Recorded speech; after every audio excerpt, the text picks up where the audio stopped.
As many of you know, the hit 90s sitcom Frasier will soon be rebooted on Paramount Plus, with original star Kelsey Grammer reprising his iconic role as Dr. Frasier Crane.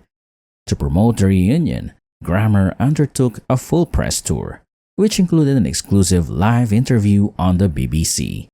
Viewers are looking forward to hearing about the return of the beloved character and what fans can expect from the new season.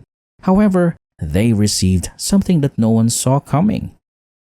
Grammer suddenly interrupted the short interview after about 15 minutes, uttering a shocking accusation by none other than Meghan Markle. According to accounts, the BBC presenter asked Grammer how it felt to return to Frasier's position after all these years. Suddenly, he interjected, "You know, I still can't believe the rumors I've heard about that Meghan Markle. What a troubled woman." The host seemed stunned and tried to steer the conversation back to Frasier, but Grammer continued, "No, I think people need to know the truth about her. She visited the set of Frasier the other day, and let me tell you, she was a total nightmare, throwing tantrums angry, screaming at the crew, very demanding and entitled. I had to ask security to escort her out of the parking lot. She was out of control." By this point, viewers at home were sitting on the edge of their seats in disbelief. The host tried to intervene, saying they couldn't make baseless claims, but Grammer's frustration was clear. "I'm telling you, that woman has serious problems. And now look at all the tragedies she's caused to the royal family. No surprise, she's always been the same person. So, a spoiled, attention-seeking troublemaker. I know because I've had to deal with her crazy antics firsthand." At that point, Grammer stood up from his seat and announced, "You know what? I don't need to promote this show to those crazy job security people. Good luck with the ratings with all those America haters are watching. I'm gone. Here." And with that, he stormed out of the BBC studio, leaving behind a studio full of stunned faces. Footage of the dramatic exit immediately went viral, with die-hard Frasier fans and royal watchers alike glued to the screen, trying to process what they just witnessed. In just a few hours, Kelsey Grammer and Meghan Markle were trending worldwide as the story exploded on social media.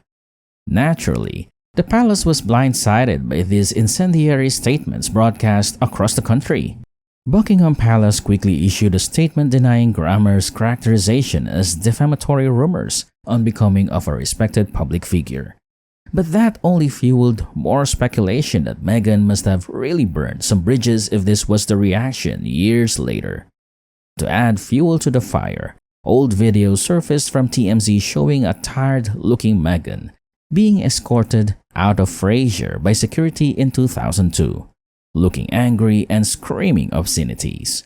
This is consistent with Grammer's timeline of events. Skeptics who had doubted his story suddenly weren't so sure. Next to weigh in was Meghan herself, who issued a rambling 8-paragraph statement on Instagram defending her honor while denying any specific memory of a visit to the set of Frasier.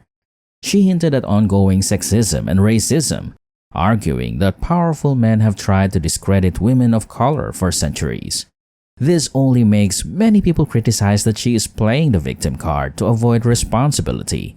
Her Suits co-star Patrick J. Adams even tweeted in her defense, but his words seemed hollow after past interviews surfaced where he admitted Meghan was the one to high maintenance on set. As the story dominated headlines, Grammer doubled down on a series of radio and podcast interviews. He emphasized that Meghan has long been known in Hollywood as a difficult actress and that this behavior was not a one-off. Her disdain for others has been well documented by those unfortunate enough to work with her. Grammer's revelation have sparked a wider discussion about Meghan's character and treatment of people behind the scenes. Additional sources gradually came forward to anonymously corroborate her sense of entitlement and lack of respect for employees. Even some of her former colleagues in Suits implicitly affirmed that she could be rude.